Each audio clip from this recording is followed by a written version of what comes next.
स्वागत है आप सभी प्यारे भाइयों बहनों का सुपर एग्जाम अड्डा पे। मैं राजीव। आज हम आए हुए हैं आपके लिए, जितने भी मेरे प्यारे भाई बहन आरओ स्पेशल की कोचिंग कर रहे हैं, जो समीक्षा अधिकारी सहायक समीक्षा अधिकारी की कोचिंग कर रहे हैं, ये टेस्ट सीरीज सिर्फ और सिर्फ उनके लिए है। मेरी ऑफलाइन कोचिंग में जो टेस्ट होगा इतिहास स्पेशल का, उसी को मैं यहाँ पे सॉल्व करवाने आया हूँ। इस वीडियो में 140 प्रश्न होंगे और उन 140 प्रश्नों को सिर्फ इतिहास से होंगे, प्राचीन भारत से लेके आधुनिक तक, उसको हम यहाँ पे सॉल्व कराएंगे। तो बहुत समय नहीं बेकार करना है, सीधा मेरे भाई हमको विषय पे आना है। और हमारा पहला प्रश्न है कौन सा? चलिए आप पहला प्रश्न पढ़िए। निम्नलिखित में से कौन सा ताम्र पाषाणिक स्थल उत्तर प्रदेश में स्थित नहीं है? निम्नलिखित में से कौन सा ताम्र पाषाणिक स्थल उत्तर प्रदेश में स्थित नहीं है? नाहरान पहला स्थल है, दूसरा है नौदा टोली, तीसरा स्थल है खैराडीह और चौथा स्थल है सोहगौरा। चौथा स्थल कौन सा है? सोहगौरा। तो मेरे प्यारे भाई, इसमें जो है नौदा टोली जो है एमपी में है। नौदा टोली कहाँ है? एमपी में है। यह पूरा पाषाणिक स्थल, ताम्र पाषाणिक स्थल उत्तर प्रदेश में नहीं है। बाकी नाहरान, खैराडी और सोहगौरा, ये तीनों के तीनों स्थल कहाँ पे हैं? उत्तर प्रदेश में स्थित हैं। अगला प्रश्न, भारत में सर्वप्रथम कृषि का प्रारंभ किस काल में हुआ? भारत में सर्वप्रथम कृषि का प्रारंभ किस काल में हुआ?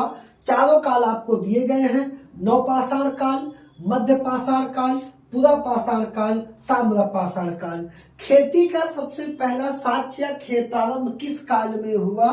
तो सबसे पहला आपको उदाहरण मिलेगा नवपाषाण काल में। कब मिलेगा? नवपाषाण काल में कृषि का साक्ष्य आपको मिलेगा, जिसमें प्राचीनतम साक्ष्य की जगह कौन सी होगी? लहुरा देव होगी, जो उत्तर प्रदेश के संत कबीर नगर में। कहाँ पे?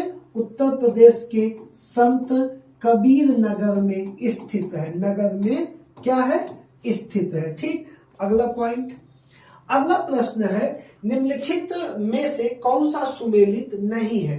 कौन सा सुमेलित नहीं है? पहला है हड़प्पा राखलदास बनर्जी, क्या ये सुमेलित है? चलो दूसरा देखो, चंद उदड़ो मैके, रोपड़ यज्ञदत्त शर्मा, लोथल आर.ए. बिष्ट, कौन सा सुमेलित नहीं है? तो मैं बार बार तुमको समझाता हूं कि तुम ये देखो कौन कौन सा सुमेलित है, तो अपोजिट में जाओ। तो अगर तुम देखोगे कौन कौन सा सुमेलित है, तो चंद उदड़ो मैके सही है, लेकिन हड़प्पा राखलदास बनर्जी सही नहीं है। यहाँ पे क्या होगा? हड़प्पा दयाराम साहनी होगा। क्या होगा? दयाराम साहनी होगा। जब दयाराम साहनी होगा तो 1, 2, पहला तो गलत है, और पहला गलत है तो एक किसमें है? ए में है, इसमें नहीं है, मतलब कोई दिक्कत नहीं। इसमें भी एक नहीं है, मतलब यहां भी कोई दिक्कत नहीं। एक जगह और है, किसमें है? एक चौथे में। तो इन दोनों ऑप्शन को तुम भूल जाओ, इस पे आ जाओ। अब यहाँ पे 1 और 2, चंद उदड़ो मैके, तो चंद उदड़ो मैके तो सही है। तो अगला एक ही ऑप्शन बचा, लोथल आर.ए. बिष्ट। मतलब लोथल आर.ए. बिष्ट नहीं होंगे, एस.आर. राव होंगे। कौन होगा? एस.आर. राव होंगे। तो आपका कौन सा सही आंसर में सही हो जाएगा? डी वाला।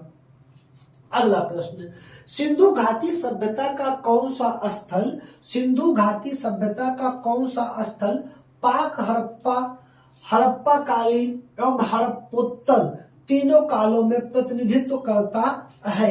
कौन सा स्थल प्राचीन हड़प्पा, मध्य हड़प्पा और हड़प्पा के बाद वाले में प्रतिनिधित्व करता है? तो बेटा इस विकल्प में आपके पास मोहनजोदड़ो है, बनावली है और मांडा है और हुलास है। इसमें सिर्फ एक स्थल है जो हड़प्पा के तीनों कालों में प्रतिनिधित्व किया है, वो आपका हो जाएगा मांडा। जो कहाँ पे स्थित है? मांडा आपका स्थित है जम्मू कश्मीर में। कहाँ पे स्थित है? जम्मू कश्मीर में स्थित है। किसके? चिनाब नदी के किनारे। चिनाब नदी के किनारे स्थित है मांडा। ठीक, अगला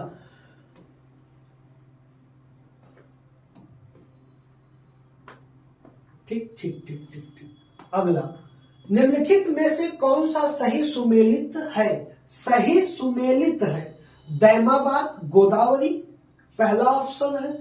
सही सुमेलित है दैमाबाद गोदावरी, आलमगीरपुर यमुना, ठीक, सुतका गेंडोर दशक, मांडा सिंधु। तो ये तो तुमको पता है। दैमाबाद प्रवरा, प्रवरा। एक बार ये विवाद में हुआ था कि एक क्वेश्चन आया था कि दैमाबाद किस नदी के किनारे है एसएससी सीजीएल में, और वहां पे ऑप्शन था गोदावरी, गोदावरी। प्रवरा उसमें ऑप्शन नहीं था, तो गोदावरी की सहायक है प्रवरा, लेकिन है किसके प्रवरा? आलमगीरपुर, आलमगीरपुर यमुना नहीं, आलमगीरपुर यही अपना आलमगीरपुर यूपी, हिंडन किसके किनारे है? हिंडन, ठीक, हिंडन नदी के। सुतका गेंडोर दशक के किनारे है, मांडा किसके? भी जस्ट पहले में बताया था, चिनाब के किनारे। तो इसमें कौन सा सुमेलित है? सिर्फ और सिर्फ सी सुमेलित है, सुतका गेंडोर। कौन सा हो जाएगा? दशक नदी। अगला, हड़प्पा सभ्यता का प्रमुख स्थल, हड़प्पा सभ्यता का प्रमुख स्थल साल्तू घाई, साल्तू घाई करके आप पढ़ते होंगे, यहाँ पे साल्तू लई लिखा है, वर्तमान में किस देश में स्थित है? भैया साल्तू घाई जो स्थल है पाकिस्तान के कहाँ पे स्थित है? या पाकिस्तान में स्थित है कि चीन में कि भारत में कि अफगानिस्तान में? चीन में तो सिंधु घाटी सभ्यता के स्थल नहीं है। ये स्थित कहाँ है? सोल्तू घाई अफगानिस्तान में स्थित है, सोल्तू घाई अफगानिस्तान में स्थित एक स्थल है। ठीक, अगला प्रश्न, निम्नलिखित में से किस पशु का चित्र हड़प्पा सभ्यता की मुहरों पर नहीं पाया गया है? हड़प्पा की मुहर पे कौन सा चित्र नहीं पाया गया है?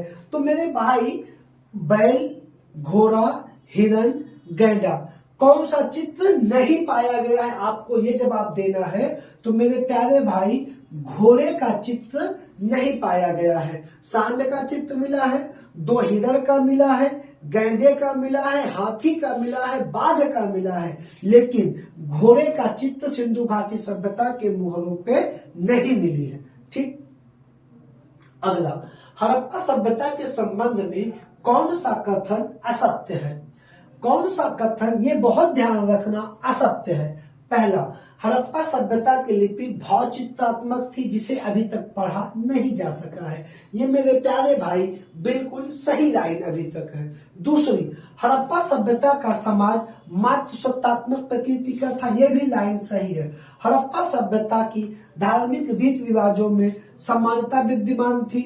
ये लाइन थोड़ी सी कंफ्यूज कर रही है अभी तक, लेकिन हड़प्पा वासी पुनर्जन्म में विश्वास रखते थे। अब ये दोनों लाइन हो सकता है तुमने ना पढ़ी हो या क्लासों में कभी ना पढ़ाया गया हो, इसमें आपको टेंशन लेने की जरूरत नहीं है। अब यहाँ पे कह रहा है हड़प्पा सभ्यता के धार्मिक रीति रिवाजों में समानता विद्यमान थी, बिल्कुल समानता नहीं थी। तो आपका क्या हो जाएगा? कौन सा कथन असत्य है? ऑप्शन सी वाला, ऑप्शन सी इसमें आपका सही हो जाएगा। अगला, सिंधु सभ्यता के पतन के संबंध में कौन एक प्रचलित मत है? बाढ़ और भूकंप जैसी प्राकृतिक आपदा, बाढ़ और भूकंप जैसी प्राकृतिक आपदा, नदी मार्ग का परिवर्तन, आर्यों का आगमन। यार ये भी सही है, ये भी सही है और ये भी सही है। इसमें सही ऑप्शन टिक कर दोगे, उपर्युक्त सभी, उपर्युक्त सभी। अगला प्रश्न है, प्राचीन आर्यों के निवास स्थल, प्राचीन आर्यों के निवास स्थल सप्त सिंधु के क्षेत्र विस्तार में कौन सी नदी शामिल नहीं है? कौन सी नदी शामिल नहीं है? तो मेरे प्यारे भाई वितस्ता शामिल है, अस्किनी शामिल है, सरस्वती शामिल है, लेकिन अफगानिस्तान पाकिस्तान में बाएं तरफ सिंधु में दाहिने तरफ से आके मिलने वाली नदी जो कि पाकिस्तान से आ रही है, गोमल, अफगानिस्तान पाकिस्तान से, ये इसमें शामिल नहीं है क्योंकि ये सब सिंधु की घाटी की नदियां हैं और ये सभी कहाँ है? शामिल है किसमें? सप्त सैंधव प्रदेश में गोमल शामिल नहीं होगी। अगला प्रश्न, शतपथ ब्राह्मण किस वेद का ब्राह्मण ग्रंथ है? शतपथ ब्राह्मण किस वेद का ब्राह्मण ग्रंथ है?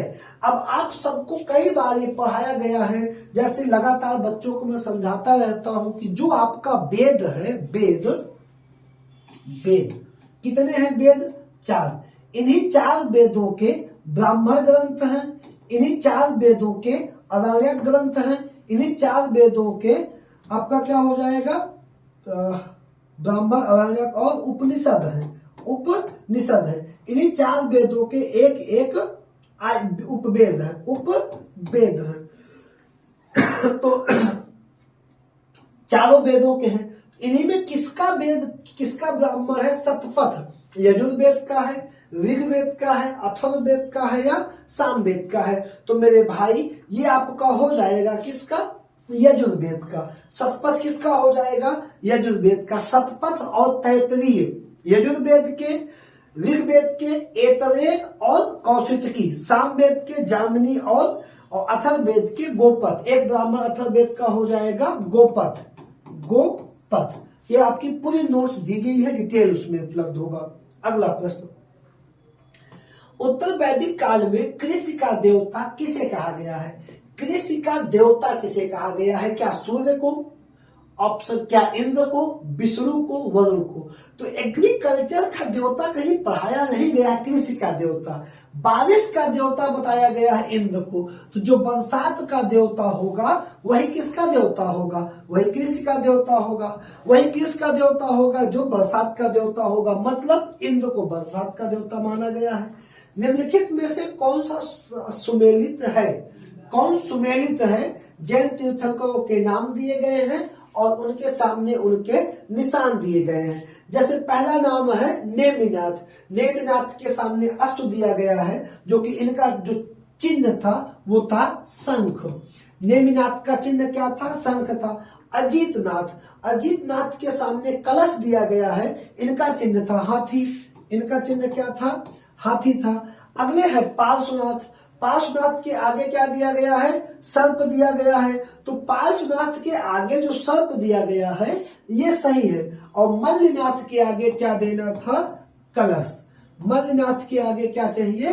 कलश। सिंह किसका है? सिंह है महावीर स्वामी का। महावीर स्वामी का जो चिन्ह होगा वो हो जाएगा सिंह। तो इसमें सही आंसर कौन सा सही सुमेलित है? Option C, Parshvanath. अगला प्रश्न भैया, निम्नलिखित में से कौन सा सुमेलित नहीं है? एक तरफ जनपद के नाम है, दूसरी तरफ उनकी राजधानियां हैं। चेदी जनपद, श्योक्तवती सही है। अस्मक, पोटिल, अस्मक की आपने क्या लिखा है? पोटिल दिया है, ये भी सही है, कोई दिक्कत नहीं है। अगली राजधानी क्या है? कंबोज। कंबोज की हाटक दी गई है, लेकिन अंग की राजधानी राजगृह दी गई है, जो कि अंग की राजधानी चंपा थी। अंग की राजधानी क्या थी? चंपा। तो कौन सा ही सुमेलित नहीं है? अंग। अगला, सर्वप्रथम पाटिलपुत्र को राजधानी के रूप में किसने स्थापित किया? कनिष्क ने, उदयन ने, प्रसेनजीत ने, बिंबिसार ने। तो सर्वप्रथम पाटिलपुत्र को राजधानी के रूप में बेटा स्थापित किया था उदयन ने। किसने किया था? उदयन ने किया था, हर्यक वंश के तीसरा शासक। निम्नलिखित में से मौर्य काल में कौन शिक्षा का प्रमुख केंद्र नहीं माना जाता? मौर्य काल में कौन शिक्षा का प्रमुख केंद्र नहीं माना जाता? नालंदा, वाराणसी, तक्षशिला, उज्जैन। तो बेटा इसमें आपका ऑप्शन हो जाएगा ए, क्योंकि नालंदा डेवलप होगा गुप्त के काल में। नालंदा कब डेवलप होगा? गुप्त के काल में। और पूछ कहां पे रहा है? मौर्य के काल पे। चलो अगला प्रश्न। अगला प्रश्न है, भूमिदान का पहला अभिलेखीय साक्ष्य।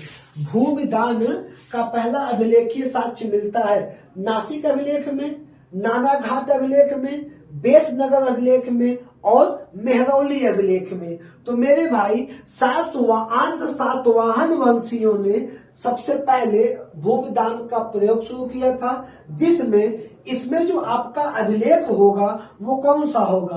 वो हो जाएगा नानाघाट अभिलेख। नानाघाट अभिलेख जिसे रानी नागनिका ने लिखवाया था। सातकर्णियों की रानी थी, सातकर्णी की रानी नागनिका, नागनिका ने लिखवाया था। किसने लिखवाया था? नागनिका ने लिखवाया था। नाना घाट अभिलेख। अगला, इसमें किसको भूमिदान का उल्लेख है? इसमें बौद्धों को और ब्राह्मणों को भूमिदान का उल्लेख है भैया। अगला, निम्नलिखित में गुप्तकालीन पश्चिमी तट के बंदरगाहों में कौन सा सर्वप्रमुख बंदरगाह है? निम्नलिखित में गुप्तकालीन पश्चिमी तट के बंदरगाहों में कौन सा सर्वप्रमुख बंदरगाह है? चौल बंदरगाह, कल्याण बंदरगाह, कैंबे बंदरगाह और भरौच बंदरगाह। गुप्त काल में सबसे प्रसिद्ध बंदरगाहों में भैया आएगा भरौच बंदरगाह। कौन सा बंदरगाह? भरौच बंदरगाह, ठीक, जो आपके गुजरात में पड़ेगा। ठीक, अगला प्रश्न, अगला प्रश्न है, भारत में हूण सत्ता की स्थापना किसके नेतृत्व में हुई थी? ये पूछ रहा है हूणों का राजा कौन था? तोरमल, साल, मेहरकुल, दंतीदुर्ग। तो तोरमल ने भैया क्या किया था? हूणों की स्थापना किया था, भारत में सत्ता की स्थापना किया और नेतृत्व किया था। किसने? हूणों ने। अगला, तोरमल ने, सॉरी। समुद्रगुप्त की प्रयाग प्रशिष्ट में वर्णित दक्षिण भारत की विजय को कहा गया है? दक्षिण भारत की विजय को क्या कहा गया है? दिग्विजय, दक्षिण विजय, रण विजय और धर्म विजय। इसमें ऑप्शन पूछ रहा है क्या कहा गया है? तो मेरे भाई इसे कहा गया है धर्म विजय। किस में? समुद्रगुप्त की प्रयाग प्रशस्ति में। अगला प्रश्न, किस शासक को ग्रीक लेखकों ने, यूनानी लेखकों ने अग्रमीज एवं जैंद्रमीज कहा है, के नाम से पुकारा है? सिकंदर को, घनानंद को, अशोक को, चंद्रगुप्त को? तो मेरे प्यारे भाई यहाँ पे घनानंद को, मगध साम्राज्य के अंतिम शासक घनानंद को यूनानियों ने किसके नाम से पुकारा है? अग्रमीज और जैंद्रमीज के। इन्हीं की उपाधि है दूसरा परशुराम, सॉरी, इसी की उपाधि है क्या? एकराट की। किसकी उपाधि है? लगभग एकराट की उपाधि इन्हीं की है। किसकी? घनानंद की। ठीक, अगला जो हमारा प्रश्न है वो हो जाएगा कौन सा? 23। गुप्तचर प्रणाली का वर्णन करने वाला प्रथम ग्रंथ है। गुप्तचर प्रणाली का वर्णन करने वाला इंडिका, अर्थशास्त्र, दिव्यावधान, गार्गी संहिता। तो चाणक्य रचित अर्थशास्त्र में गुप्तचर प्रणाली का पहली बार वर्णन किया गया है, जिसमें गुप्तचर को गूढ़ पुरुष कहा गया है। गुप्तचर को क्या कहा गया है? गूढ़ पुरुष कहा गया है। अगला प्रश्न है हमारा, किसके सिक्कों पर सकर्षण एवं वासुदेव दोनों अंकित हैं? किसके सिक्कों पर सकर्षण एवं वासुदेव दोनों स्थित हैं? तो ये आपका मेरे प्यारे भाई हो जाएगा कौन सा? अगाथोविलीज, हुविस्क, चंद्रगुप्त, भागभद्र। ये कौन हो जाएगा? हुविस्क हो जाएगा, जिसके सिक्कों पे सकर्षण और वासुदेव दोनों अंकित हैं। ये कनिष्क का उत्तराधिकारी था। अगला, निम्नलिखित में से मंदसौर प्रशस्ति की रचना किसने की है? वीरसेन साव ने, हरिसेन ने, वत्स भट्टी ने या कालिदास ने? आपको बताना है मंदसौर की रचना किसने की है। तो बेटा मंदसौर की रचना कुमारगुप्त प्रथम के दरबारी थे वत्स भट्टी, इन्होंने किया है मंदसौर प्रशस्ति की रचना। अगला, निम्नलिखित में से कौन सही सुमेलित नहीं है? प्रियदर्शिका हर्ष, हर्षचरित बाणभट्ट, सूर्य शतक मयूर, मयूर शतक जयसेन। कौन सही सुमेलित नहीं है पूछ रहा है आपसे, तो आपको बताना है कौन सही सुमेलित नहीं है। ठीक, अब यहाँ पे आपका जो ऑप्शन डी है वो क्या है? मयूर शतक सही सुमेलित नहीं है। क्यों? क्योंकि मयूर शतक की भी रचना किसे माना जाता है? मयूर शतक के भी रचनाकार हरिदत्त को माना जाता है। किसे? हरिदत्त को। ठीक, ये सही सुमेलित नहीं है। अगला प्रश्न, निम्नलिखित में से अशोक ने किस गुफा का निर्माण बिहार के बराबर पहाड़ी में नहीं करवाया है? प्रश्न नंबर बेटा ये 27 है। सुदामा गुफा, लोमहर्ष गुफा, कर्ण चौपाल गुफा, विश्व झोपड़ी गुफा। अशोक ने अपने राज्याभिषेक के 12वें और 19वें वर्ष 12वें और 19वें वर्ष सुदामा, विश्व झोपड़ी और कर्ण चौपाल गुफा का निर्माण बराबर की पहाड़ी में करवाया। जबकि अशोक के पुत्र दशरथ ने नागार्जुन पहाड़ियों में लोमहर्षि गुफा का निर्माण करवाया था। ठीक, किसने? दशरथ ने लोमहर्षि गुफा का निर्माण। अगला प्रश्न, मौर्यकालीन करों में कौन सा एक प्रकार का धार्मिक कर था? बलि, रज्जु, विवित, हरिण्य। कौन सा एक धार्मिक कर था? अब आपको बता दें, बलि जो था एक प्रकार का धार्मिक कर था। कैसा कर था? बलि एक प्रकार का धार्मिक कर था। और इसके बाद रज्जु भूमि के माप के समय लिया जाने वाला कर था। विविध चारागाह कर था। और हिरण क्या था? यह एक प्रकार का नगद कर था। यह क्या था? धार्मिक कर था। अगला प्रश्न, निम्नलिखित में से किन शासकों ने प्रांतों में द्वैध शासन प्रणाली का प्रचलन किया? भारत के इतिहास में सबसे पहले द्वैध शासन प्रणाली का प्रचलन कुषाणों में देखने को मिलता है। कब देखने को मिलता है? कुषाणों के शासनकाल में देखने को मिलता है। अगला, शतमान सिक्के किस धातु से ढाले जाते थे? जो शतमान सिक्के होते थे वो किस धातु से ढाले जाते थे? सोना से, चांदी से, तांबा से, सीसा से। तो शतमान सिक्के, सस्ते सिक्के होते थे, ये तांबे से ढाले जाते थे। ठीक। अगला, निम्न में से किस शासक ने नालंदा विश्वविद्यालय की स्थापना की? निम्नलिखित में से गुप्तवंशी किस शासक ने नालंदा विश्वविद्यालय की स्थापना की? स्कंदगुप्त, विक्रमादित्य, महेंद्रादित्य, चंद्रगुप्त प्रथम। तो नालंदा की स्थापना किसने की थी? महेंद्रादित्य ने की थी। किसने की थी? महेंद्रादित्य ने की थी। निम्नलिखित में से कौन सा स्मारक पल्लव काल से संबंधित नहीं है? पल्लव काल से संबंधित नहीं है, तुमसे पूछ रहा है। कैलाशनाथ मंदिर संबंधित है, धर्मराज रथ संबंधित है, सूर्य मंदिर महाबलीपुरम में स्थित है, संबंधित है। लेकिन कौन संबंधित नहीं है? लिंगराज मंदिर संबंधित पल्लव शासन काल से नहीं है। कौन सा मंदिर संबंधित नहीं है? लिंगराज मंदिर संबंधित नहीं है। ठीक। अगला प्रश्न 33, निम्नलिखित शासकों में से किसने वातापी कोंड उपाधि धारण की थी? किस शासक ने वातापी कोंड की उपाधि धारण की थी? महेंद्र वर्मन प्रथम ने, नरसिंह वर्मन प्रथम ने, परमेश्वर वर्मन प्रथम ने, नंदी वर्मन सेकंड ने। तो आपको बताना है नरसिंह वर्मन प्रथम ने वातापी कोंड की उपाधि धारण की थी। ठीक। पल्लव वंश का अंतिम शासक कौन था? अपराजित, दंतिदुर्ग, परमेश्वर और भद्रवर्मन। तो पल्लव वंश का जो अंतिम शासक था वो था अपराजित। कौन था? पल्लव वंश का अंतिम शासक अपराजित था। इस वंश का संस्थापक सिंह वर्मा था। कौन था? सिंह वर्मा था। 35, हिंदू, जैन एवं बौद्ध तीनों ही धर्म का प्रतिनिधित्व करने वाली गुफा कौन सी है? नासिक, एलोरा, पीतलखेड़ा, अजंता। क्वेश्चन है कि तीनों गुफाओं का प्रतिनिधित्व करने वाली आपकी एक गुफा है बेटा एलोरा। एलोरा में हिंदू, जैन और बौद्ध तीनों गुफाएं मिल जाएंगी। ठीक, जिनमें 1 से 12 तक बौद्ध, 13 से 29 तक हिंदू और 30 से 34 तक गुफा नंबर जैन से संबंधित है। अगला प्रश्न, उत्तर रामचरितम के रचयिता कौन है? बिल्हड़ है, भवभूति है, हेमचंद्र है कि जय देव है? आपको बताना है उत्तर रामचरितम के रचयिता कौन है। तो उत्तर रामचरितम के रचयिता भवभूति है। कौन है भैया? भवभूति है।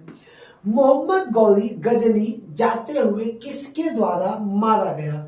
जयचंद द्वारा, मलिकों द्वारा, पृथ्वीराज चौहान द्वारा या खोक्करों द्वारा? तो खोक्कर जनजातियों से लड़ते हुए 1206 में मोहम्मद गौरी क्या कर दिया गया? मार दिया गया। ठीक। 1205 में मृत्यु के उपरांत कुतुबुद्दीन ऐबक को दफनाया गया लाहौर में, रावलपिंडी में, इस्लामाबाद में कि दिल्ली में? कुतुबुद्दीन ऐबक को कहाँ दफनाया गया? लाहौर में। कुतुबुद्दीन ऐबक को लाहौर में दफनाया गया, जिनकी मृत्यु कैसे हुई थी? चौगान खेलते हुए। ठीक। 39, बलबन का जन्म तुर्कों की किस संप्रदाय में हुआ था? इलवरी में, खिफाई में, गुज्ज में, करलुग में? तो कहा जाता है इसका भी जन्म किसमें हुआ था? इलवरी में हुआ था, इलवरी में। अगला प्रश्न, निम्नलिखित में से दिल्ली का प्रथम शासक कौन था जिसने दक्कन को भी भेदा था? जिसने दक्षिण की तरफ या दक्कन की तरफ अपनी पहुंच बढ़ाई, कौन था? अलाउद्दीन खिलजी, अहमद शाह, मोहम्मद बिन तुगलक, अली आदिल शाह? तो अलाउद्दीन खिलजी, जिसने सबसे पहले दक्कन को भेदा या दक्कन को जीता था। अगला प्रश्न है हमारा, पैगंबर की सेनापति, पैगंबर के सेनापति की उपाधि का उपयोग, सेनापति की उपाधि का उपयोग किस सल्तनत सुल्तान ने किया था? मुबारक शाह खिलजी ने। अधिकतर बच्चे इसको टिक कर जाएंगे। वो स्वयं को पैगंबर मानता था, ना कि उपाधि का प्रयोग किया सेनापति के। मोहम्मद बिन तुगलक में दोनों नहीं है, इनमें से कोई नहीं क्या होगा? नहीं। कौन है? खुसरो शाह। कौन हो जाएगा भैया? खुसरो शाह। इसने क्या माना था स्वयं को? पैगंबर का सेनापति की उपाधि धारण किया था। किसने धारण किया था? खुसरो शाह ने। अगला प्रश्न, मसाहत निम्न में से संबंधित था। मसाहत किससे संबंधित था? भूमि से, सिक्का से, सेना से या न्याय से? तो पैमाइश की जो है प्रणाली है मसाहत, भूमि की पैमाइश या नाप की एक प्रणाली थी बंदोबस्त में, मसाहत हुआ करती थी। ठीक।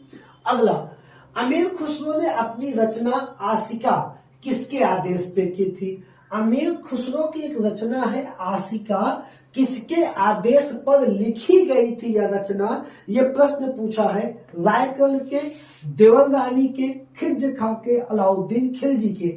लगभग बच्चे अलाउद्दीन खिलजी इसमें टिक मारेंगे, ऑप्शन सही है।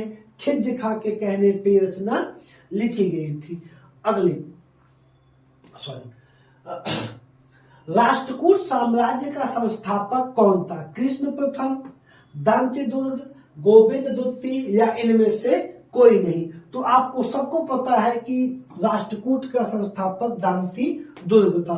अगला प्रश्न, चोलकालीन प्रशासनिक इकाई जो व्यापारियों के कल्याण की देखरेख करती थी, चोलकालीन प्रशासनिक इकाई जो व्यापारियों के कल्याण की देखरेख करती थी, क्या कहलाती है? महासभा, कुरी, नगरम या पेरुगिरी? इसमें कहा क्या जाएगा उसको कि जो देख रेख करती थी? नगरम। क्या कहा जाएगा?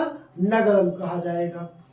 अगला प्रश्न है, चंदेल साम्राज्य का जेजाक भुक्ति नाम किस चंदेल राजा के नाम से उत्पन्न हुआ है? चंदेल साम्राज्य का जेजाक भुक्त, जो आज का बुंदेलखंड की एरिया है, वही क्या है? जेजाक भुक्त थी।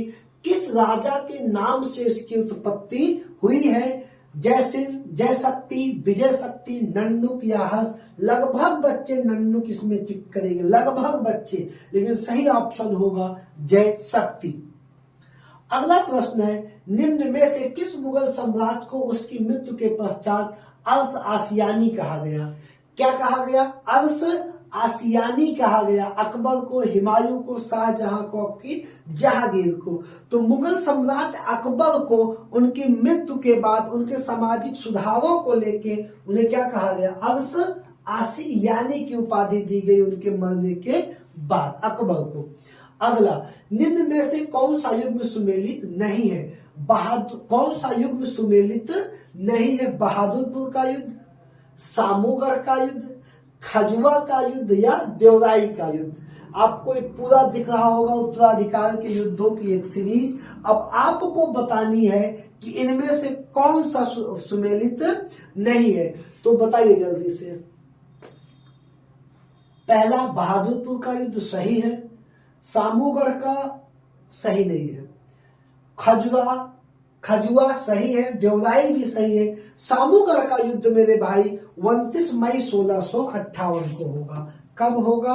29 मई 1658 को होगा। कौन सा युद्ध? सामूगढ़ का युद्ध। ठीक। अब इसी प्रश्न में अगर आपको पढ़ना ही है, इसमें देखिए ये किसके किसके बीच है, ये किसके किसके बीच है, ये चारों निकाल लीजिए बैठ के, और इनमें कौन कौन जीता, तुरंत उसी क्वेश्चन के साथ इसको रख दीजिए। ठीक। अगला, शिवाजी और जय सिंह के मध्य पुरंदर की संधि कब हुई थी? शिवाजी और जय सिंह के मध्य पुरंदर की संधि कब हुई थी? हुई तो 1665 में थी। अब 1665 में किस डेट को हुई थी? 10 मई को कि 11 जून को? तो ये एक अच्छा क्वेश्चन बन गया। ये दोनों तो गलत हो गए, लेकिन ये बन गया। तो ये हुई थी कभी 11 जून 1665 को जय सिंह और शिवाजी के मध्य कौन संधि? पुरंदर की। अंतिम मतलब ये 50वां प्रश्न है। बाबर का वजीर निजामुद्दीन बाबर के अंतिम समय में हुमायूं के स्थान पर किसे बाबर का उत्तराधिकारी बनाना चाहता था? बाबर का वजीर निजामुद्दीन बाबर के अंतिम समय में जो बाबर के बेटे हैं हुमायूं, उनके स्थान पे किसे उत्तराधिकारी बनाना चाहता था? मेहदी ख्वाजा को क्या बनाना चाहता था? या उत्तराधिकारी बनाना चाहता था किसका? बाबर का। 51 नंबर प्रश्न है हमारा। निम्न में से किस इमारत को किसका पूर्ववर्ती कहा जाएगा? देख लीजिए एक बार जरा सा। निम्न में से किस इमारत को ताजमहल का पूर्वगामी कहा जाता है? ताजमहल का पूर्वगामी मतलब ताजमहल के पहले बना हो। तो बीबी का मकबरा ये औरंगजेब ने बनवाया था तो बना ही नहीं है। बाबर द्वारा निर्मित संभल का मस्जिद और जोधाबाई का महल। तो यहाँ पे ताजमहल, ये हुमायूं का जो मकबरा है, हुमायूं का मकबरा क्या कहा जाता है? ताजमहल का पूर्वगामी कहा जाता है। दोहरे गुम्बद वाला ये पहला मकबरा था, जिसे क्या कहा जाता है? ताजमहल का पूर्वगामी कहा जाता है, जिसको हुमायूं की वाइफ कौन थी? हमीदा बानो बेगम ने बनवाया था। अगला प्रश्न है वैष्णव संत, प्रश्न नंबर 52 है। वैष्णव संत वल्लभाचार्य का संबंध किस संप्रदाय से था? वैष्णव संत वल्लभाचार्य का किस संप्रदाय से था? रुद्र संप्रदाय से, दूसरा ऑप्शन श्री संप्रदाय से, ब्रह्मा संप्रदाय से, या कुमार संप्रदाय से। तो वैष्णव संत वल्लभाचार्य का संबंध कृष्ण भक्ति शाखा के, कृष्ण मार्ग के ये महान संत थे, और इनका जो वो हुआ करता था वो क्या था? अद्वैतवाद।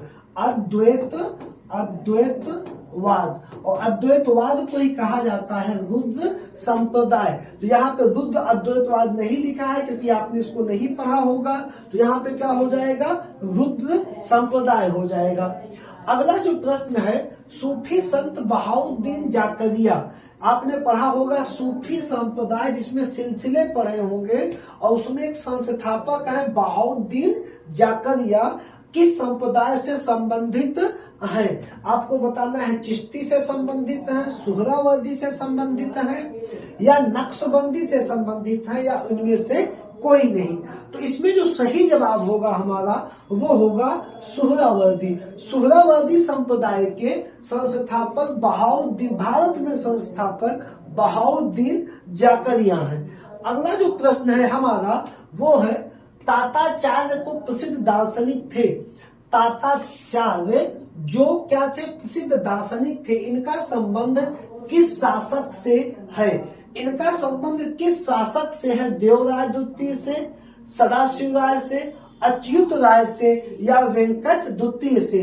तो बेटा अरावीणु वंश का शासक है कौन? वेंकट द्वितीय। अरावीणु वंश आप क्या पढ़े होंगे? आप पढ़े होंगे विजयनगर साम्राज्य, और विजयनगर में साम्राज्य का जो अंतिम वंश है वो आपका आएगा अरावीणु, और अरावीणु वंश के शासक है वेंकट सेकंड। उनके समय प्रसिद्ध दार्शनिक कौन थे? ताताचार्य थे। अगला प्रश्न है विजयनगर के शासकों में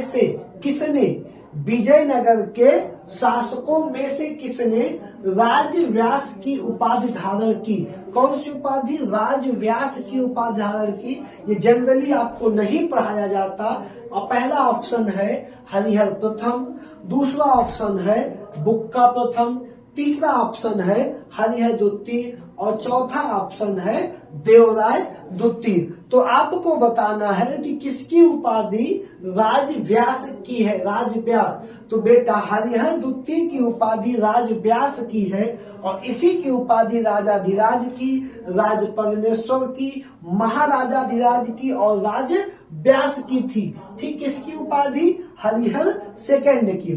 ठीक, अगला प्रश्न मेरे भाई, अगला प्रश्न, कुतुब शाही वंश का प्रसिद्ध बंदरगाह निम्न में से कौन सा था?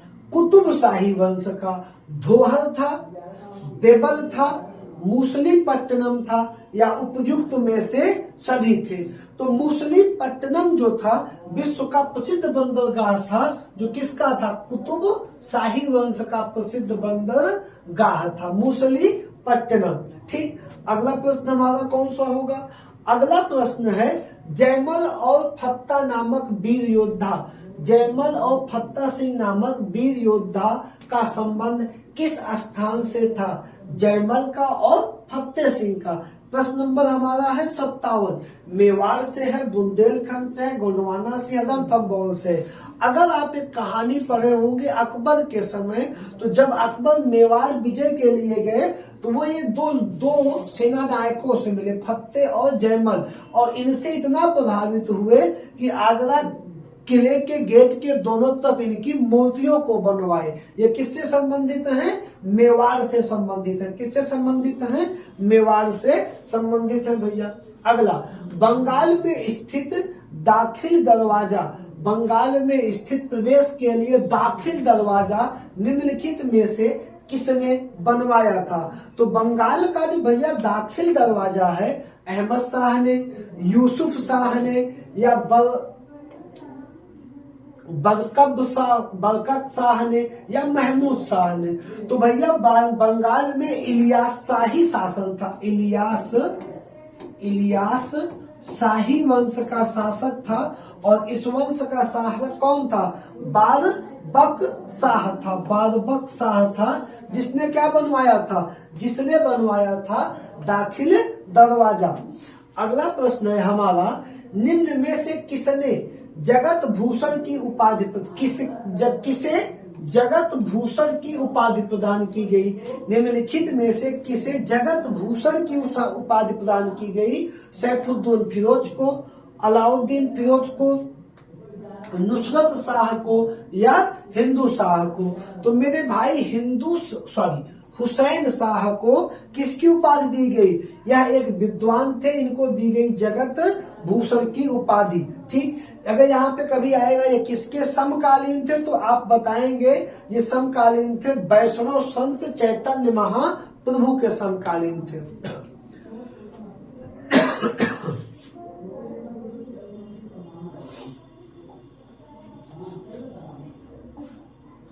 अगला प्रश्न है 60।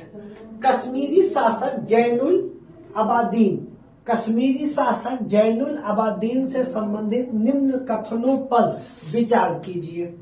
नंबर 1, इसे कश्मीर का अलाउद्दीन कहा जाता है। नंबर 2, इसने गौ हत्या प्रतिबंधित कर दिया था। नंबर 3, यह कुतुब नाम से अरबी में कविताएं लिखा करता था। नंबर 4, इसने मुल्ला अहमद को महाभारत एवं राष्ट्रंगणी का फारसी में अनुवाद करने के लिए नियुक्त किया था। इसमें आपको बताना है कि कौन सा विकल्प सही है। तो इसमें जो बेटा पहला विकल्प है, इसे कश्मीर का अलाउद्दीन कहा जाता है, यह सही है। दूसरा, इसने गौ हत्या प्रतिबंधित कर दिया था, तो यह भी लाइन सही है। किसके बारे में? जैनुल अबादीन के बारे में। और यह कुतुब नाम से अरबी में कविताएं लिखा करता था, यह लाइन गलत है। इसने अब अगर आप देखो क्वेश्चन सॉल्व करना है, ठीक, अब आपको ये इन तीनों के बारे में जानकारी हो गई कि ये सही है, ये सही है, ये गलत है। तो पहले देख लो, इसमें ये है, ये है, ये है, ये नहीं होगा। इसमें 1 नहीं है, 1 2 नहीं, ये नहीं होगा। अब इसमें 1 2 4 है, इसमें 1 3 4 है, तो 3 तो तुमने पहले गलत मान लिया, तो ये हो ही नहीं सकता। ऑप्शन बचा कौन सा आपका? 1 2 4 ही बचा। इसने मुल्ला अहमद को महाभारत एवं राज तरंगड़ी का फारसी अनुवाद करने के लिए नियुक्त किया था। अगला प्रश्न है हमारा 61। निम्न में से किस शासक ने इथियोपिया एवं तुर्की दासियों से युक्त एक अंग सेना गठित की थी? किस शासक ने इथियोपियाई और तुर्की दासियों से युक्त सेना गठित की थी? तो मेरे भाई मालवा हुसंग शाह, दिलावर खां, गयास शाह या जफर खां। इनमें से जो आपका सही ऑप्शन होगा वो होगा गयास शाह। कौन होगा? गयास शाह होगा। गयास शाह के पिता महमूद खिलजी थे। इसने जो है इथियोपियाई और तुर्की दासियों से युक्त सेना गठित की थी। अगला प्रश्न, आमेर के राजा जयसिंह द्वारा आधुनिक उपकरणों से युक्त वेधशाला निम्नलिखित में से किस स्थान पर नहीं बनवाई गई है? नहीं बनवाया है। अजमेर में नहीं बनवाया है, कि दिल्ली में नहीं बनवाया है, कि जयपुर में नहीं बनवाया है, कि उज्जैन में नहीं बनवाया है? तो भैया आमेर के राजा जो जय सिंह थे इन्होंने कहां कहां बनवाया है? मथुरा, उज्जैन, जयपुर और दिल्ली। मथुरा, उज्जैन, जयपुर, दिल्ली, इतनी जगहों पे क्या बनवाया है? वेधशाला बनवाया है, जिसे हम कहते हैं जंतर मंतर बनवाया है। क्या बनवाया है? जंतर मंतर, वेधशाला, खगोल की वेधशाला, जिसमें सबसे बड़ी वेधशाला जयपुर की सबसे बड़ी वेधशाला बनवाया है। अब क्वेश्चन क्या पूछा है, जवाब भी तुमको मिल ही गया होगा, अजमेर। ठीक, अगला प्रश्न, निम्न में से कौन सा कथन टीपू सुल्तान के बारे में सत्य नहीं है? कौन सा कथन टीपू सुल्तान के बारे में सत्य नहीं है? अपने नाम के सिक्के चलवाए, पहला लाइन इसने दिया है। दूसरा, जर्मनी और मैसूर की मैत्री का प्रतीक स्वतंत्रता का वृक्ष लगाया। तीसरा, नौसेना बोर्ड का गठन किया। इसने सुल्तान की उपाधि धारण की। इनमें से कौन सा कथन सही नहीं है? तो यहाँ पे ये जो जर्मनी और मैसूर है, यहाँ पे फ्रांस के नाम से इसने एक सेना का बोर्ड गठन किया था। ये लाइन आपकी क्या है? गलत है। यह टीपू के बारे में सत्य कथन नहीं है। बाकी ये टीपू के बारे में सत्य कथन है, ये नहीं है। ठीक, अगली लाइन टीपू सुल्तान को हो गया। टीपू सुल्तान इंपॉर्टेंट टॉपिक है। क्यों इंपॉर्टेंट है? लास्ट के दो जो मैसूर युद्ध होंगे वो टीपू सुल्तान लड़ेगा, और पहले के दो जिसमें पहला हैदर अली, दूसरे में हैदर अली की डेथ होगी। किस संधि से युद्ध समाप्त हुआ है और किस में मृत्यु, ये जरूर देख लीजिएगा, इंपॉर्टेंट होता है। अगला प्रश्न नंबर 65, नानक शाही सिक्के किसने चलवाए थे? नानक शाही सिक्के किसने चलवाए थे? बंदा बहादुर ने, जस्सा सिंह ने, रणजीत सिंह ने, नवाब कपूर सिंह ने। नानक शाही सिक्के चलवाए थे रणजीत सिंह ने, पंजाब के राजा हैं। अगला प्रश्न, किस पुर्तगाली वायसराय ने कोचीन की जगह गोवा को राजधानी बनाई? अब ये इतना पॉपुलर प्रश्न है कि मुझे इसका उत्तर बताना ही नहीं चाहिए। क्या आप कमेंट करके 2-3 सेकंड में बता सकते हैं? तो जल्दी बता दें। किस पुर्तगाली वायसराय ने कोचीन के जगह गोवा को राजधानी बनाया? ऑप्शन Alfonso de Albuquerque, Joao de Castro, Nuno de Cunha, Francisco de Almeida. जल्दी से बता दो। सही आंसर मैं बता दे रहा हूं, करो कमेंट। हुआ? चलो ठीक है, आपका सही आंसर होगा नीनो डी कूना। इसने क्या किया? राजधानी को कोचीन से गोवा ले गया। अगला प्रश्न, डचों ने भारत में अपने पहले कारखाने की स्थापना कहाँ की? ये पॉपुलर क्वेश्चनों की सीरीज चलना शुरू हो गई। आधुनिक भारत प्रारंभ हो चुका है। डच क्या मुसलिपट्टनम में, पुलिकट में, सूरत में या कोचीन में? तो डचों की पहली फैक्ट्री की स्थापना 1602 में कब हुई? 1602 में। कहा हुई? मुसलिपट्टनम में हुई। अगला प्रश्न, किस मुगल शासक ने अंग्रेजी दूत अंग्रेजी दूत कैप्टन हॉकिंस को 400 मनसब की जागीर प्रदान की? जल्दी से कमेंट करो।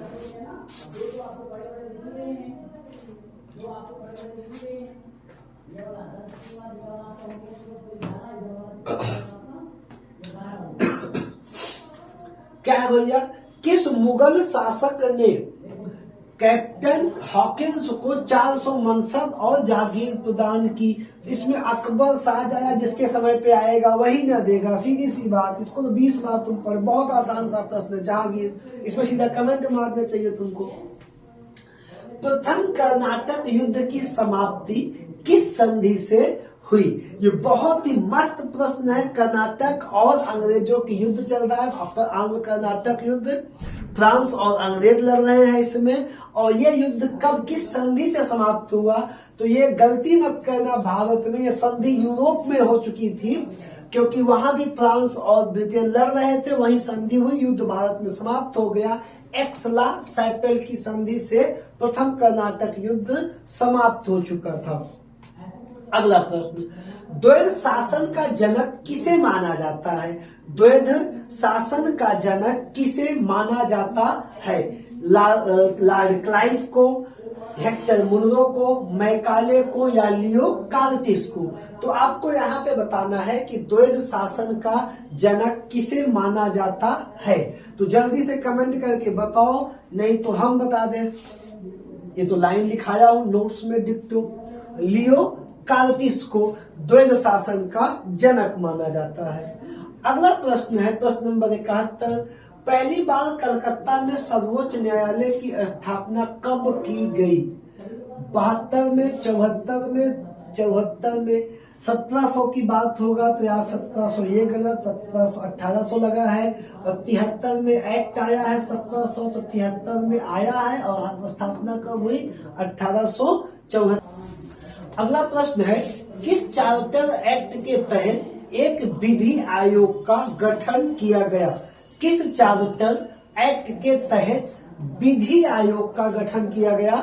जिसमें पहला ऑप्शन है तुम्हारा 1793 का चार्टर एक्ट, 1813 का चार्टर एक्ट, 1833 का चार्टर एक्ट या 1853 का चार्टर एक्ट। तो आपको इसमें सही जवाब देना है। क्या हो जाएगा? 1833 का चार्टर एक्ट में क्या किया गया? एक विधि आयोग का गठन किया गया। विधि आयोग का गठन किया गया। अगला प्रश्न है हमारा, पृथक निर्वाचन मंडल के बारे में किसने कहा था कि हम नाग के दांत बो रहे हैं और इसका फल भीषण होगा? पृथक निर्वाचन मंडल, ये बहुत ही अच्छा प्रश्न है। पृथक निर्वाचन मंडल पहली बार कब आया? 1909 में मुसलमानों को दिया गया, फिर दलितों को, महिलाओं को, अल्पसंख्यकों को, सबको दिया गया। ये क्या है? किसने कहा है कि हम नाग के दांत बो रहे हैं और इसका क्या होगा? इसका फल बहुत भीषण होगा। किसने? लॉर्ड मिंटो ने। इन्हें ही कहा जाता है सांप्रदायिक निर्वाचन का जनक। यही लाए थे मार्ले मिंटो सुधार अधिनियम, मुसलमानों को पृथक निर्वाचन मंडल। ठीक, अगला प्रश्न मेरे भाई, अगला प्रश्न प्रश्न नंबर 74। क्या हो जाएगा? किस अधिनियम द्वारा भारत में सर्वप्रथम संघात्मक सरकार की स्थापना हुई? किसकी स्थापना कह रहा है? संघात्मक सरकार की स्थापना होगी मेरे भाई 1935 के अधिनियम से। 1935 के अधिनियम से। अगला प्रश्न है, निम्न में से संविधान सभा की प्रारूप समिति में कौन शामिल नहीं था? निम्न में से संविधान सभा की प्रारूप समिति में कौन शामिल नहीं था? K M. Munshi, Syed Ahmedullah, Mohammad Saadulla, J B. Kripalani, N. Gopal Swami Ayyar. इनमें से कौन शामिल नहीं था? भैया जे.बी. कृपलानी इसमें से शामिल नहीं थे और ये तीनों शामिल थे। तो अब यहीं पे तुरंत पढ़ लेना पूरी की पूरी प्रारूप समिति, जिसमें बी.आर. अम्बेडकर को लेके टोटल 7 सदस्य थे और इनको अध्यक्ष को छोड़ के 6 सदस्य हो जाएंगे। दूसरा, एक की मृत्यु हो जाएगी, एक इस्तीफा देंगे, उनके स्थान पे किसको लाया जाएगा? पूरा प्रयोग मैं पढ़ा दिया हूं और आप पढ़ भी चुके होंगे कहीं ना कहीं। यहीं पे उसकी नोट्स एक बार रिवीजन कर लो। प्रारूप कब गठन हुआ प्रारूप समिति का, अंबेडकर कहां से आए थे, पूरा खंड आप यहाँ पे देख लो। अगला प्रश्न, निम्न में से कौन सा कार्य वायसराय लॉर्ड विलियम बेंटिक से संबंधित नहीं है? कौन सा कार्य बेंटिक से संबंधित नहीं है? सती प्रथा की समाप्ति सही है, ठगी प्रथा सही है, नरबलि सही है, व्यापक सिद्धांत, ये तो डलहौजी का कार्य है, और जब ये डलहौजी का कार्य है तो ये यहाँ पे गलत हो जाएगा, सामान्य सा प्रश्न है। अगला, साइमन कमीशन का भारत आगमन किस वायसराय के कार्यकाल में हुआ? साइमन कमीशन का भारत आगमन किस वायसराय के काल में हुआ? तो साइमन कमीशन भारत आया था 1928 में। 1928 में साइमन कमीशन भारत आया था। उस समय भारत के वायसराय थे रीडिंग, वेलिंगटन, लिनलिथ, बिल्कुल नहीं, इरविन। कौन थे? इरविन। और यही इरविन 28 के बाद, इरविन के समय 30 में शुरू होगा सविनय दांडी मार्च, सविनय अवज्ञा, 31 में होगा इरविन 30 में होगा प्रथम गोलमेज सम्मेलन, 31 में होगा गांधी इरविन समझौता। इरविन के समय मिलेगी फांसी भगत सिंह और राजगुरु, लाहौर में फांसी होगी। ठीक, अगला प्रश्न है हमारा,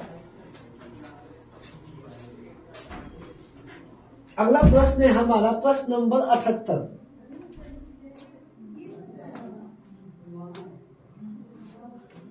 निम्न कथनों पर विचार कीजिए।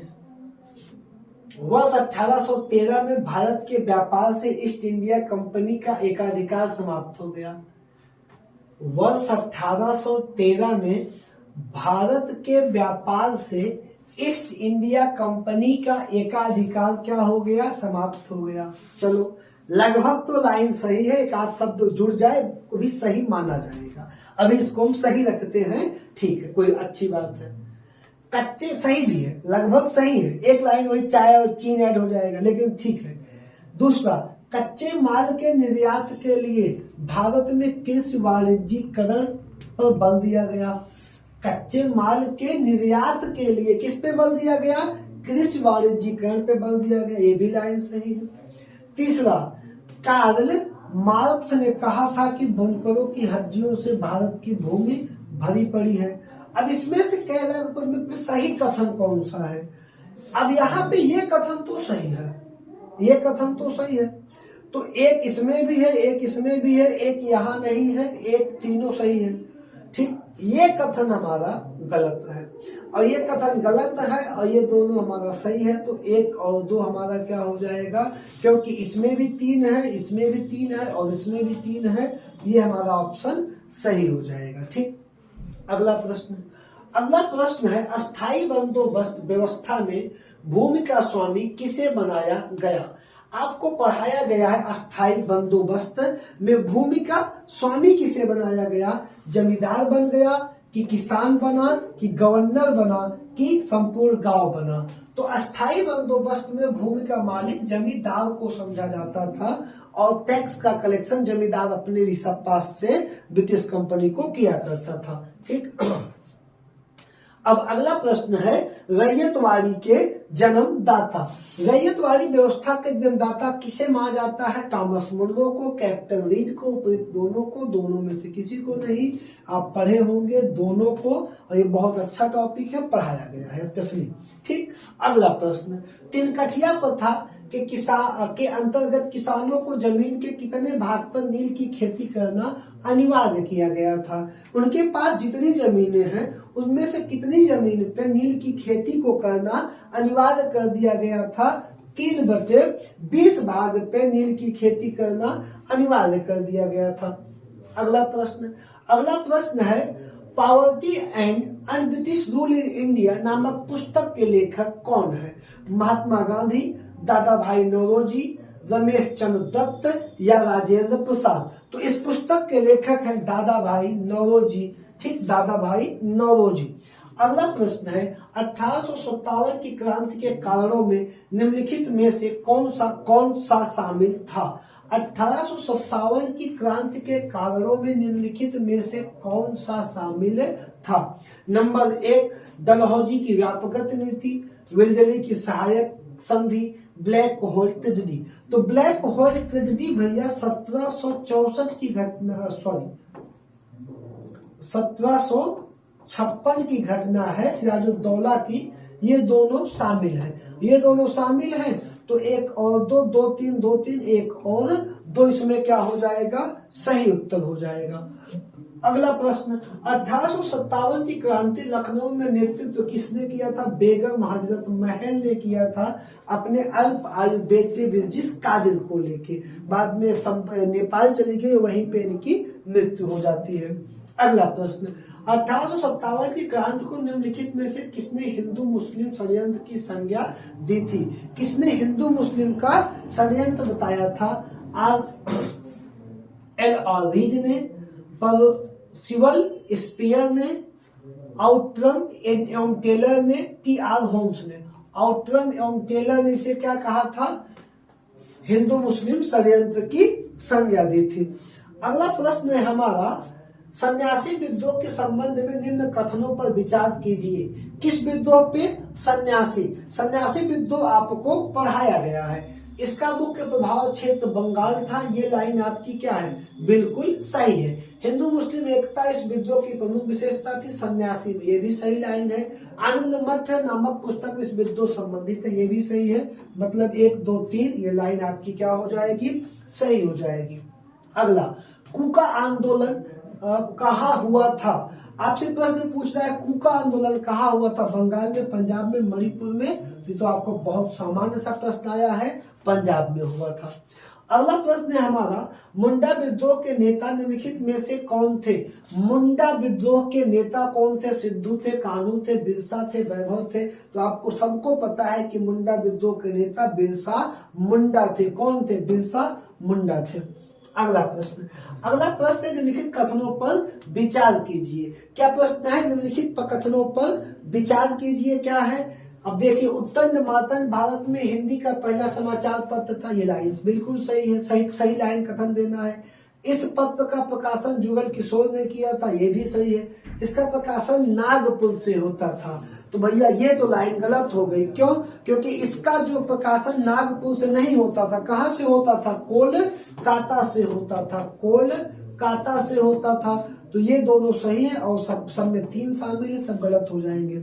अगला प्रश्न है, द वर्नाकुलर प्रेस एक्ट निम्न में से किस गवर्नर जनरल द्वारा लाया गया था? वर्नाकुलर प्रेस एक्ट किस गवर्नर जनरल द्वारा कब लाया गया था? अगर ये भी प्रश्न होता तो बहुत अच्छा होता। क्यों? क्योंकि इसको लाया था लॉर्ड लिटन ने 1878 में। इसे खत्म किसने किया था? 1882 में लॉर्ड रिपन ने 1882 में इस एक्ट को खत्म किया था और इन्होंने शुरू किया था। अगला प्रश्न, फोर्ट विलियम कॉलेज की स्थापना किसके द्वारा की गई थी? लॉर्ड मैकाले के द्वारा, वेलेजली के द्वारा, कार्निवालिस के द्वारा या लॉर्ड रिपन के द्वारा? तो मेरे भाई, फोर्ट विलियम कॉलेज 1800 ईस्वी में स्थापित हुआ। उस समय भारत का जो गवर्नर जनरल था लॉर्ड वेलेजली था। सही ऑप्शन वेलेजली। निम्न में से कौन सा प्रावधान चर्चित वुड डिस्पैच में शामिल नहीं था? वुड्स डिस्पैच में कौन सा प्रावधान शामिल नहीं था? इसमें आपको बताना है कि कौन शामिल था या कौन नहीं था। चारों ऑप्शन, महिला शिक्षा शामिल था, शिक्षा का अंग्रेजी माध्यम शामिल था, अखिल भारतीय स्तर पर शिक्षा की नियामक पद्धति शामिल थी, इलाहाबाद, पटना, बनारस विश्वविद्यालय की स्थापना। तो वुड डिस्पैच में ये शामिल नहीं था। इसमें क्या था कि लंदन विश्वविद्यालय के तर्ज पे कलकत्ता, बम्बई और मद्रास में विश्वविद्यालय की स्थापना। कलकत्ता, बम्बई और मद्रास में विश्वविद्यालय की स्थापना इसका लक्ष्य था, ना कि इसका लक्ष्य था यहाँ पे। ठीक। अगला जो हमारा प्रश्न है, बंगाल विभाजन के विरोध में किस दिन को शोक दिवस के रूप में मनाया गया था? तो सबसे पहली बात तुमको जानना है कि बंगाल विभाजन के विरोध में कब शोक दिवस मनाया गया था। तो आपको बताना है कब शोक दिवस मनाया गया। 6 अक्टूबर को, 7 अक्टूबर को, 16 अक्टूबर को या इनमें से कोई नहीं।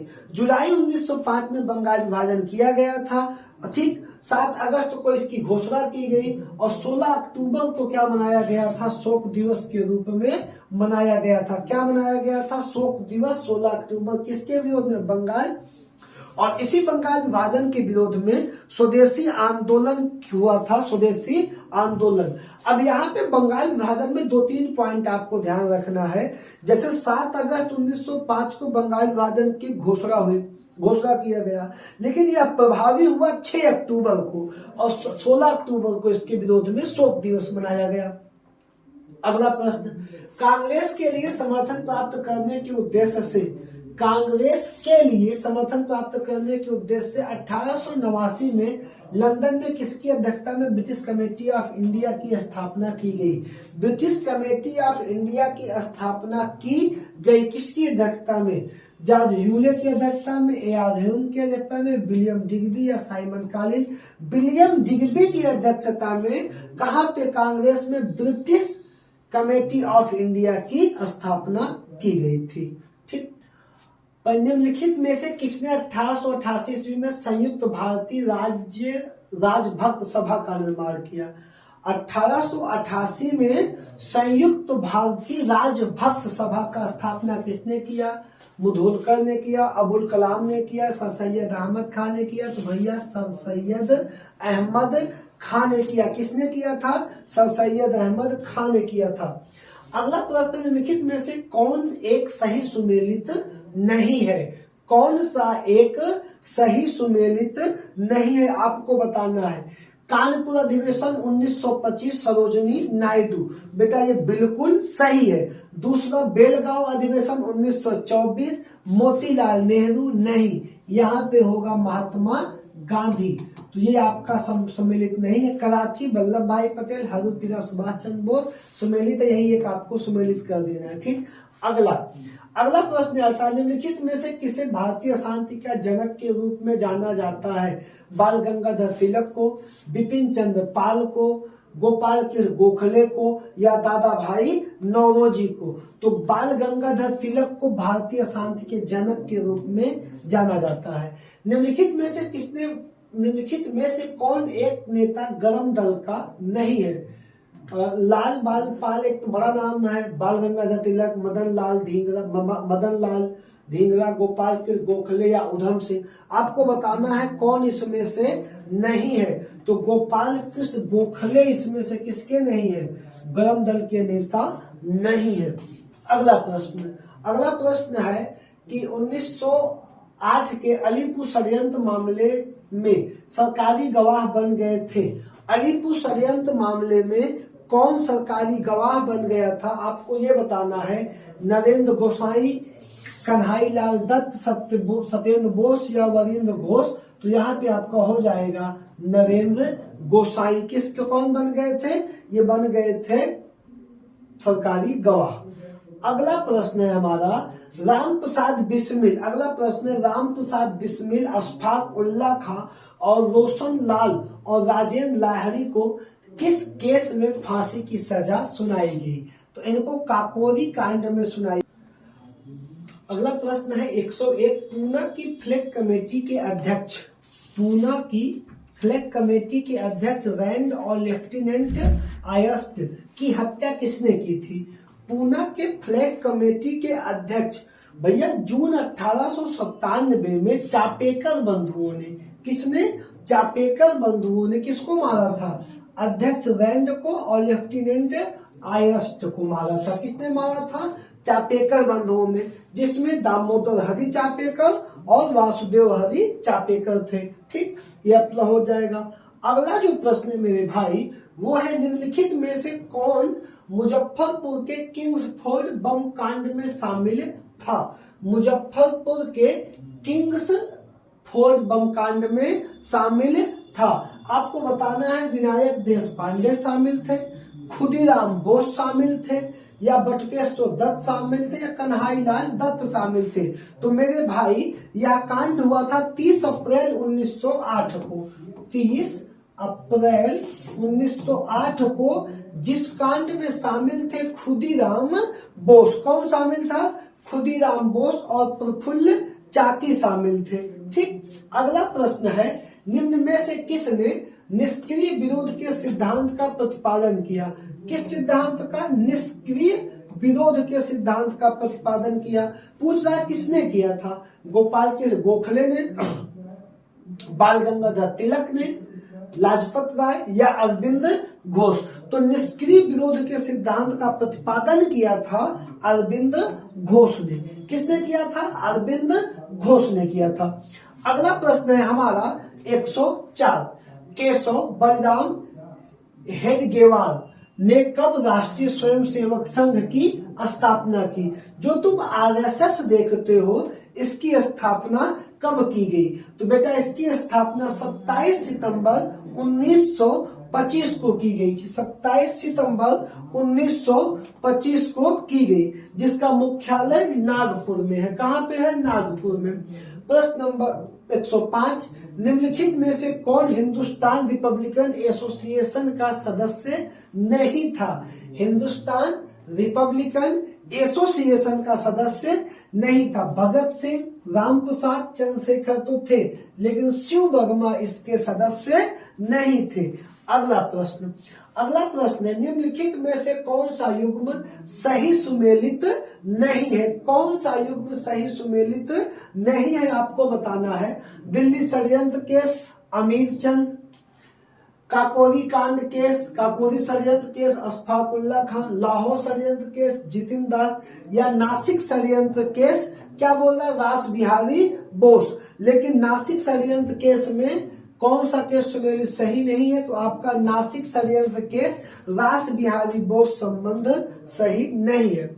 अगला प्रश्न, भगत सिंह, राजगुरु और सुखदेव को किस केस में फांसी की सजा सुनाई गई? नासिक षड्यंत्र केस में, काकोरी षड्यंत्र केस में, अलीपुर षड्यंत्र केस में? बिल्कुल नहीं, लाहौर षड्यंत्र केस के तहत इनको फांसी की सजा सुनाई गई थी।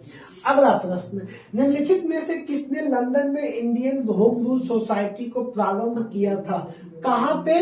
लंदन में। क्या प्रारंभ किया था? इंडियन होम रूल सोसाइटी फरवरी 1905 में भैया, फरवरी 1905 में श्याम जी कृष्ण वर्मा ने लंदन में इंडियन होम रूल सोसाइटी की स्थापना की। सही उत्तर चुनिए। इसमें 4 आपको ऑप्शन दिए गए हैं, जिसे मेरठ षड्यंत्र केस दिया गया है, हिंदुस्तान सोशलिस्ट रिपब्लिकन एसोसिएशन का गठन दिया गया है, कांग्रेस सोशलिस्ट पार्टी का गठन दिया गया है, कानपुर षड्यंत्र केस दिया गया है। 4 ऑप्शन आपको क्रम से लगाना है। तो जैसे इसमें जो कानपुर षड्यंत्र केस है वो घटना है 1924 की। कब है? 1924 की। दूसरी, कांग्रेस सोशलिस्ट पार्टी की स्थापना 1934 में। 1928 में हिंदुस्तान सोशलिस्ट रिपब्लिकन एसोसिएशन का गठन हो जाएगा और मेरठ षड्यंत्र केस 1929 हो जाएगा। तो इस प्रकार आपका जो सही ऑप्शन हो जाएगा 4-2 आपका ऑप्शन सही हो जाएगा सी वाला। अगला प्रश्न है हमारा, अगला प्रश्न 110। बंगाल के राष्ट्रवादी मुसलमानों ने अहरार आंदोलन कब शुरू किया था? ये पढ़ाया गया आंदोलन भी आपको बढ़िया से 1906 में बंगाल के राष्ट्रवादी मुसलमानों ने अहरार आंदोलन शुरू किया था। अगली लाइन है, एका आंदोलन के संदर्भ में निम्नलिखित में से कौन सा कथन सही है? एका आंदोलन 1921 और 22 ईस्वी में बंगाल, नहीं भैया ये तो गलत हो गया। क्यों? क्योंकि बंगाल के किसानों ने इसको नहीं लाया था। इसको उत्तर प्रदेश में हरदोई, बहराइच, सुल्तानपुर, बाराबंकी, सीतापुर के किसानों ने लाया था एका आंदोलन। एका आंदोलन के प्रमुख नेता हाँ, ये लाइन सही है। तो 2 वाली लाइन सही है और पहली लाइन क्या है? गलत हो जाएगी हमारी। अगला जो हमारा प्रश्न है, प्रश्न number 112। Defence of act India 1915 के संदर्भ में निम्नलिखित कथनों पर विचार कीजिए। किस पर? डिफेंस ऑफ एक्ट इंडिया पर क्या करिए? विचार कीजिए। ठीक, चलिए देखते हैं अपने पॉइंट को। ठीक, 112 नंबर जो हमारा प्रश्न है क्या कह रहा है? देखिए, इस अधिनियम का मुख्य उद्देश्य प्रथम विश्व युद्ध के दौरान और उसके बाद भारतीय स्वतंत्रता आंदोलन के राष्ट्रवादी और क्रांतिकारी गतिविधियों को रोकना था। क्या था भैया? राष्ट्रवादी और क्रांतिकारी गतिविधियों को रोकना था। क्या ये सही है? हाँ सही है। इस अधिनियम ने स्थानीय सरकार को परीक्षणों के लिए 3 आयुक्तों की नियुक्त करने की शक्तियां दी, जो उच्च न्यायालय के न्यायाधीशों के पद के नीचे हो सकते थे। तो भैया ये दोनों लाइन सही है। इसमें 112 नंबर प्रश्न में कथन 1 और कथन 2 दोनों सही है। अगला प्रश्न है हमारा 113। निम्नलिखित घटनाओं को उनकी घटना के कालानुक्रमिक क्रम में व्यवस्थित करें। अलीपुर बम षड्यंत्र, पहला घटना आपकी हो जाएगा अलीपुर बम षड्यंत्र। दूसरा है चटगांव शस्त्रागार छापा। तीसरा है काकोरी ट्रेन डकैती, डलहौजी स्क्वायर बम कांड या दिल्ली लाहौर षड्यंत्र। 5 घटनाएं आपको दी गई है, जिसमें अलीपुर बम कांड है बेटा 1908 की घटना। कब की घटना है? 1908 की घटना है। अब सूरसेन द्वारा चटगांव शस्त्रागार है 1930 की घटना। 1930 की 18 अप्रैल 1930 को चटगांव शस्त्रागार होगा। डलहौजी स्क्वाड बम कांड, ये भी बेटा 25 अगस्त 1930 की घटना है। 25 अगस्त 1930 की घटना है। अब काकोरी ट्रेन डकैती आपकी हो जाएगी 25 1925 की घटना हो जाएगी। अब बचा कौन? दिल्ली लाहौर पर्यंत, जिनसे उनको फांसी दे दी जाएगी। किसको? क्या नाम है? नहीं, दिल्ली लाहौर पर्यंत हो जाएगा 1912। तो ये आपका हो जाएगा 1908 पहले नंबर पे हो जाएगा, 1908 दूसरे नंबर पे हो जाएगा तीसरा। तो 1 3 1 नहीं, एक सेकंड, पहला हो जाएगा 1908 होगा पहला। दूसरी घटना हो जाएगी 1925 1930 1912। तो 1 और 5 फिर हो जाएगा 3। तो 1 5 3, लेकिन दिक्कत देखो 1 5 3 लगातार दोनों में है। फिर आ जाओ तुम इन दोनों घटनाओं पे। चटगांव शस्त्रागार 18 अप्रैल, तो यहाँ पे हो जाएगा चटगांव शस्त्रागार 18 अप्रैल और डलहौजी। तो ये चटगांव वाला आ जाएगा 2 पे, ये 3 पे। आपका आंसर सही हो जाएगा सी वाला। ठीक, अब बहुत ही अच्छा प्रश्न है। अगले की तरफ बढ़ते हैं। प्रश्न नंबर 114। नीचे दिए गए कूट का उपयोग करके निम्नलिखित घटनाओं और उनकी कालक्रम के में व्यवस्थित करें। कौन सी घटना है? खेड़ा सत्याग्रह। पहला ऑप्शन आपका क्या है? खेड़ा दिया गया है, रोलेट दिया गया है, अहमदाबाद मिल मजदूर दिया गया है और चंपारण दिया गया है। इनको आपको सही क्रम में बताना है। आप कमेंट करके बताओ वर्ष। ठीक, तो इसमें बेटा सबसे पहले कौन सी घटना होगी? सबसे पहले जो घटना घटेगी वो घटेगा चंपारण। कौन सा घटेगा? चंपारण। कब घटेगा? 1917 में घटेगा। 1917 में चंपारण, 1919 में रोलेट, 1918 में अहमदाबाद। और खेड़ा सत्याग्रह आपका हो जाएगा 1918 शायद। खेड़ा हो जाएगा, हाँ 1918 भी, खेड़ा भी हो जाएगा। और अहमदाबाद मिल मजदूर 1918 है ही। अब इसको आपको क्रम में व्यवस्थित करना है। जब क्रम में व्यवस्थित करना है तो 4 नंबर आ जाएगा सबसे पहले पे। तो 4 तो भैया इसमें नहीं है, इसमें नहीं, ये दोनों में है। 4 के बाद जो पहले पे आएगा 1918 ये भी है, 1918 ये भी है, 2 1919 है। तो अब आप चले जाओ सीधा 2 पे। 2 क्या है? रोलेट सत्याग्रह। ऑप्शन में देखो 2 कहाँ पे? 2 सिर्फ 1 में है, मतलब आपका ये वाला ऑप्शन सही हो जाएगा। 4 4 3 1 2, 1 और 2। ठीक है, अगला प्रश्न हो जाएगा हमारा कौन सा? स्वतंत्रता आंदोलन के इतिहास में भारतीय राष्ट्रीय कांग्रेस का 1929 का अधिवेशन इसलिए महत्वपूर्ण है क्योंकि इस अधिवेशन में, कब का अधिवेशन? 1929 का अधिवेशन। क्यों महत्वपूर्ण है? ये क्वेश्चन पूछ रहा है आपसे कि क्यों महत्वपूर्ण है। कांग्रेस के उद्देश्य के तौर पर स्वशासन प्राप्ति की घोषणा की गई। कांग्रेस के लक्ष्य के तौर पर स्वराज प्राप्ति की स्वीकृत किया गया। असहयोग आंदोलन का आरंभ हुआ। लंदन में वो शादी नहीं, ये नहीं और ये सही है और ये गलत है। तो ये आपका क्या हो जाएगा, प्रश्न नंबर ऑप्शन बी हो जाएगा। कांग्रेस का लक्ष्य क्या था, पूर्ण स्वराज्य की प्राप्ति, पूर्ण स्वराज्य की स्वीकृति आपका पूर्ण लक्ष्य बन जाएगा। अगला प्रश्न नंबर 116, कौन सा प्रश्न है, 116 प्रश्न है, इलबर्ट विधेयक विवाद ने किस मुद्दे को बढ़ावा दिया। इलबर्ट विधेयक विवाद ने किस मुद्दे को बढ़ावा दिया, भारतीय और यूरोपीय लोगों के मध्य नस्लीय भेदभाव, इसमें दिया है कि भारतीय और यूरोपीय के मध्य नस्लीय भेदभाव। दूसरा दिया भारतीय सीमाओं पर विशेषकर उत्तर पश्चिम सीमा पर सुरक्षा में चूक, सरकार द्वारा भारतीय मीडिया घरानों का दमन करना और उनका राष्ट्रीयकरण। तो यहाँ पे क्या है, भारतीय और यूरोपीय लोगों के मध्य नक्सली भेदभाव, इलबर्ट बिल विवाद था भैया। अगला प्रश्न है हमारा 117 नंबर प्रश्न, निम्नलिखित में से कौन सा एक जवाहरलाल नेहरू का जीवनी कार्य है, फ्रैंक मोरेस। अच्छा, दो प्रश्न एक साथ आ गया है क्या, हाँ ठीक है, फ्रैंक मोरेस और जवाहरलाल नेहरू का जीवनी कार्य जॉन मोरेस, लुई फिशर या बेब मिलर। तो लुई फिशर महात्मा गांधी का है, फ्रैंक मोरेस किसका हो जाएगा आपका, फ्रैंक मोरेस है जवाहरलाल नेहरू का। अगला प्रश्न 118, खिलाफत आंदोलन को मोहम्मद अली जिन्ना द्वारा प्रारंभ किया गया था। खिलाफत आंदोलन को मोहम्मद अली जिन्ना द्वारा प्रारंभ किया गया था, बिल्कुल नहीं। इस आंदोलन में पुनः हिंदू मुस्लिम के बीच दूरी को बढ़ा दिया गया, बिल्कुल गलत। तो दोनों कथन क्या हो जाएंगे, गलत हो जाएंगे। और अगला प्रश्न हमारा हो जाएगा 119, 118 कॉपी दो बार हो गया, ठीक है।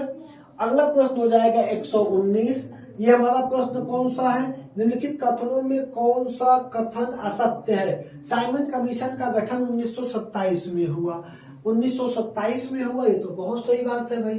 साइमन कमीशन के गठन का उद्देश्य भारत से ब्रिटिश को प्राप्त राजस्व के संबंध में रिपोर्ट तैयार करना था, ये आपका गलत हो जाएगा।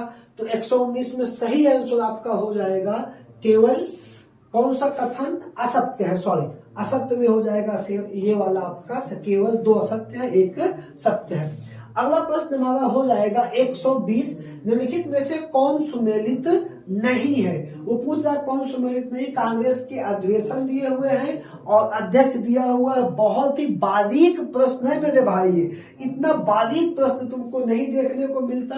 प्रश्न नंबर 120, देखो 1905 में गोपाल कृष्ण गोखले बिल्कुल सही है, कोई दिक्कत नहीं है। 1906 में दादा भाई नौरोजी भी बिल्कुल सही है। 1907 में जो यहाँ पे रास बिहारी बोस दिया है वो है रास बिहारी घोष, वही गलत है। और ये भी सही है, विलियम बेनेट बर्ड सही है। अगला प्रश्न जो है देखो कौन सा प्रश्न है अगला, 121 प्रश्न है कि 1916 के लखनऊ अधिवेशन, 1916 के लखनऊ अधिवेशन में कौन से प्रमुख समझौते संपन्न हुए। 1916 के लखनऊ अधिवेशन में उग्रवादियों कांग्रेस में शामिल करना, कांग्रेस और मुस्लिम लीग के बीच समझौता, दोनों लाइन सही है, तो आपका आंसर हो जाएगा सी वाला। अगला प्रश्न है हमारा 122, मुस्लिम लीग की स्थापना किसके नेतृत्व में की गई। मुस्लिम लीग की स्थापना बंगाल के नवाब, जो ढाका के नवाब थे, नवाब सलीमुल्लाह के नेतृत्व में की गई थी, ठीक है, जिसमें आगा खां शामिल थे। ठीक, अगला प्रश्न हो जाएगा 123। अगला प्रश्न है हमारा 123, निम्नलिखित कथनों पर विचार करें। लंदन में इंडियन होम रूल सोसाइटी की स्थापना 1905 में श्याम कृष्ण वर्मा ने की थी। लंदन, अभी जस्ट इसके पहले क्वेश्चन आप रिपीटेड में भी रहा होगा, किसने की थी, श्याम कृष्ण वर्मा ने की थी 1905 में। तो क्या ये लाइन आपको सही लग रही है या गलत लग रही है। ठीक, दूसरी है टू गदर पार्टी द्वारा लंदन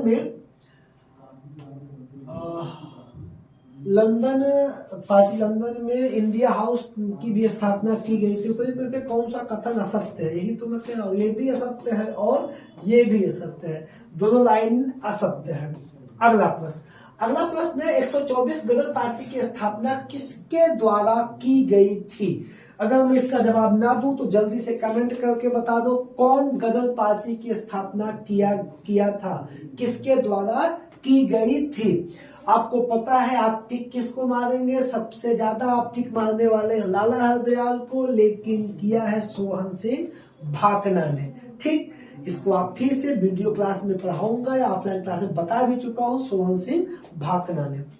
अगला प्रश्न, निम्नलिखित में से कौन क्रांतिकारी पेरिस के सैन्य प्रशिक्षण प्राप्त कर भारत आया था?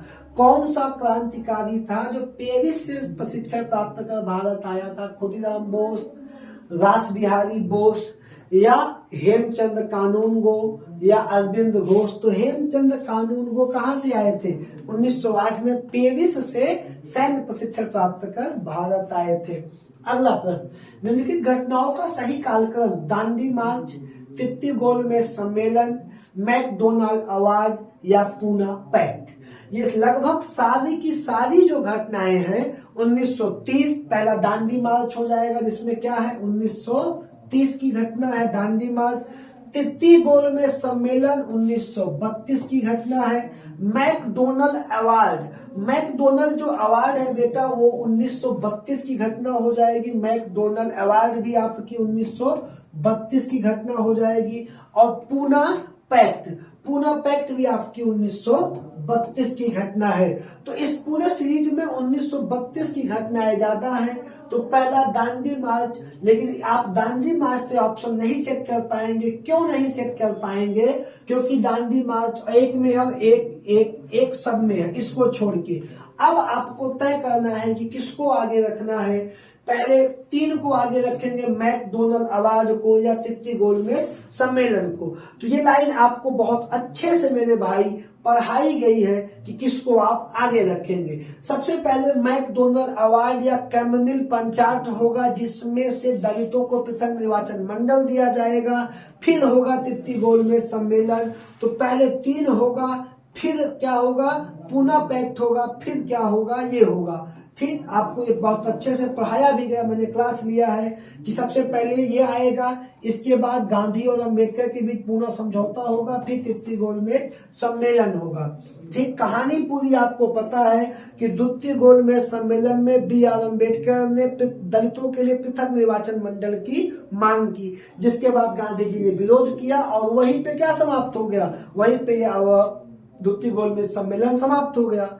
फिर कुछ समय बाद वहां के प्रधानमंत्री जो थे, कौन थे, मैकडोनाल्ड जो प्रधानमंत्री थे ब्रिटेन के, उन्होंने दलितों को पृथक निर्वाचन मंडल देने की एक योजना, एक अवार्ड पेश किया, कैमनल अवार्ड, या उसी को कहा गया है मैकडोनाल्ड अवार्ड, उनके नाम से आया। ठीक, जब ये आया सबसे पहले ये आ गया आपका। उसके बाद गांधी यलवड़ा जेल में बंद थे। गांधी और B.R. अम्बेडकर के मध्य इसी को लेके पूना में समझौता हो गया और इसके बाद हुआ तित्ती गोलमेज सम्मेलन। तो ये लाइन आपकी मेरे भाई क्या हो जाएगी, सही हो जाएगी।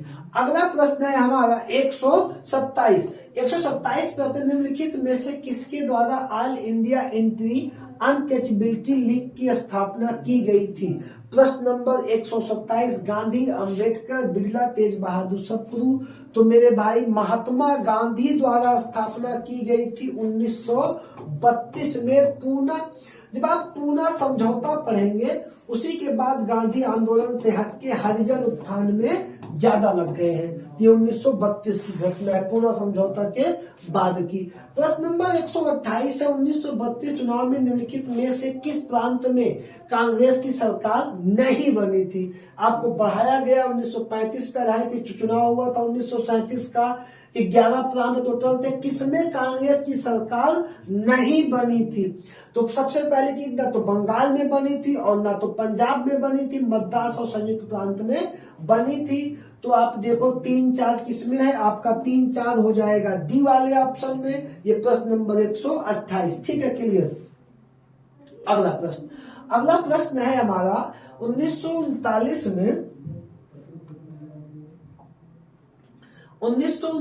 में सुभाष चंद्र बोस द्वारा कांग्रेस के अध्यक्ष के पद से इस्तीफा देने के बाद जो आपने पढ़ा है कांग्रेस का त्रिपुरी संकट 1939, किसको बनाया गया था? राजेंद्र प्रसाद को अध्यक्ष बना दिया गया था। अगला प्रश्न है हमारा, निम्नलिखित में से कब मुस्लिम लीग द्वारा द्विराष्ट्र सिद्धांत प्रस्ताव को पारित किया गया। द्विराष्ट्र सिद्धांत प्रस्ताव को मुस्लिम लीग ने कब पारित किया? 1940 में द्विराष्ट्र सिद्धांत को पारित किया मुस्लिम लीग ने। अगला प्रश्न, लॉर्ड लिलिथ गुप्त प्रस्ताव, अगस्त प्रस्ताव के बारे में निम्नलिखित कथनों पर विचार कीजिए। अगस्त प्रस्ताव क्या था, उसके कथनों पर विचार करना है। सबसे पहले प्रस्ताव स्वीकार किए जाने पर तुरंत भारत के डोमिनियन स्टेट का दर्जा दे दिया जाएगा। तुरंत भारत को डोमिनियन स्टेट का दर्जा दे दिया, ऐसी कोई बात नहीं थी, खत्म करो। वायसराय की कार्यकारिणी में सभी सदस्य भारतीय होंगे, ये भी गलत है, दोनों कथन असत्य हैं। ठीक, अगली लाइन, निम्नलिखित में से किसके द्वारा किप्स मिशन के प्रस्तावों को दिवालिया होने वाला बैंक कहा गया? दिवालिया होने वाला बैंक कहा गया महात्मा गांधी द्वारा या जेएल नेहरू द्वारा? यही दोनों लाइन है। ठीक, दिवालिया होने वाले बैंक का चेक किसने कहा था? जवाहरलाल नेहरू ने कह दिया था भाई। अगला प्रश्न है 134, निम्नलिखित में से किसके द्वारा 1942 में भारत छोड़ो प्रस्ताव प्रस्तुत किया गया था? भैया प्रस्ताव तो प्रस्तुत किया गया था जवाहरलाल नेहरू द्वारा। किसके द्वारा प्रस्तुत किया गया था? जवाहरलाल नेहरू द्वारा। प्रस्ताव लिखा किसने था? स्वयं लिखा था महात्मा गांधी ने, और प्रस्तुत किया था जवाहरलाल नेहरू ने। अगला प्रश्न है 135, भारत छोड़ो आंदोलन के दौरान गठित समानांतर सरकार के विषय में निम्नलिखित में से कौन सा सही सुमेलित नहीं है? जो समानांतर भारत छोड़ो आंदोलन में सरकार बनी थी, बलिया में चित्तू पांडे, सतारा में वाई चौहान और तमलुक बंतागनी हजारा, इनमें से कौन सा सुमेलित नहीं है? तो मेरे भाई इसमें ऑप्शन सी वाला सुमेलित नहीं है। क्यों? कि बंगाल के मिदनापुर में तामलिक है, तामलिक ठीक है, जिसमें सतीश सावंत थे, सतीश सावंत ने सरकार बनाई थी। ठीक है, ये टॉपिक पढ़ाया गया। ठीक, अगला प्रश्न, निम्नलिखित का सही कालानुक्रम सही करिए। CR formula, Liaquat Ali Desai pact, Wavell योजना। तो मेरे भाई सीआर फार्मूला 1944। सीआर फार्मूला कब हो जाएगा? 10 जुलाई 1944। लियाकत अली और देसाई पैक्ट, ये घटना थोड़ी मुझे क्लियर नहीं आ रही। चलो ठीक है, आगे आंसर देखते हैं, बनता है कि नहीं बनता, ये भी चेक कर लिया जाए। बेबेल योजना 1945, जून 1945, 14 की 15 जून 1945। अब देख लिया जाए आंसर बनेगा कि नहीं बनेगा। क्या है answer? CR formula, Liaquat Ali Desai pact और बेबेल योजना। तो ये घटना आपको अगर नहीं पता है तो आपको, ये पहली घटना है, ये लास्ट घटना है। अगर आपको आंसर देखना है तो कैसे बनाएंगे, ये आपकी पहली है और ये आपका लास्ट है, तो बीच में क्या आ जाएगा आपका? ये आ जाएगा लियाकत अली देसाई पैक्ट, जिसकी घटना है अप्रैल 1945, अप्रैल 1945। अगला प्रश्न है हमारा 1945 में हुए शिमला समझौता, निम्नलिखित में से किसने भाग नहीं लिया था? मुस्लिम लीग के अध्यक्ष ने, सिखों के प्रतिनिधि ने, हिंदू महासभा ने, अनुसूचित जातियों के प्रतिनिधि ने भाग नहीं लिया था। तो भैया इसमें कुल 21 लोगों ने भाग लिया था, हिंदू महासभा ने इसमें भाग नहीं लिया था। अगला प्रश्न 1945 में हुए शिमला समझौता, निम्नलिखित में से किसने भाग? सेम क्वेश्चन रिपीट हो गया भैया 137 वाला। ठीक, आगे बढ़ेंगे। अगला प्रश्न है 138, कैबिनेट मिशन के प्रस्ताव के विषय में निम्नलिखित कथनों पर विचार कीजिए। किस पे विचार करना है? Cabinet mission. पाकिस्तान की मांग को नकार दिया, तो कैबिनेट मिशन ने क्या पाकिस्तान की मांग को नकार दिया था? ठीक, देखते हैं आगे, पहला सही है या गलत। नकारा नहीं था, उनको वैकल्पिक व्यवस्था क्या किया था? दिया गया था कि नहीं दिया गया? एक बार इसमें आपको देखना, पाकिस्तान की मांग को नकार दिया गया था। तो दूसरा, भारत में संघीय शासन की स्थापना की बात कही गई थी कैबिनेट मिशन में, ये तो सही भी है। संविधान सभा गठन की बात कही, कैबिनेट मिशन का काम ही संविधान सभा था। और कैबिनेट मिशन वापस लौट गया था क्योंकि मुस्लिम लीग ने उसको बहिष्कार कर दिया कि पाकिस्तान की मांग को लेकर। तो यहाँ पे जो है 1 2 2 3 1 2 3, यहाँ पे आंसर आपका होगा 1 2 3, क्योंकि इसकी तीनों लाइनिंग क्या है मेरे भाई? सही हो जाएगी। अगला प्रश्न है, भारत की आजादी के समय निम्नलिखित में से कौन भारतीय राष्ट्रीय कांग्रेस के अध्यक्ष थे? आजादी के समय 1947 में भारतीय राष्ट्रीय कांग्रेस का अध्यक्ष आपसे पूछा है कि कौन थे, तो मेरे भाई जेबी कृपलानी थे। और अंतिम बैठक हुई थी नई दिल्ली में, जिसमें भारतीय स्वतंत्रता अधिनियम और वो बंटवारे का प्रस्ताव घोषित हुआ था, जिसके अध्यक्ष जेबी कृपलानी। अगला प्रश्न और लास्ट प्रश्न इस पूरे सेट का 140वां प्रश्न आपके सामने है। निम्नलिखित में से कौन सा रेजिमेंट आजाद हिंद फौज के अंतर्गत गठित नहीं किया गया था? गांधी गठित किया गया था, पटेल शायद नहीं किया गया था, नेहरू रेजिमेंट गठित किया गया था, आजाद गठित किया गया था, ये नहीं किया गया था झांसी रानी का, झांसी की रानी का रेजिमेंट आया था, झांसी रानी महिलाओं के लिए।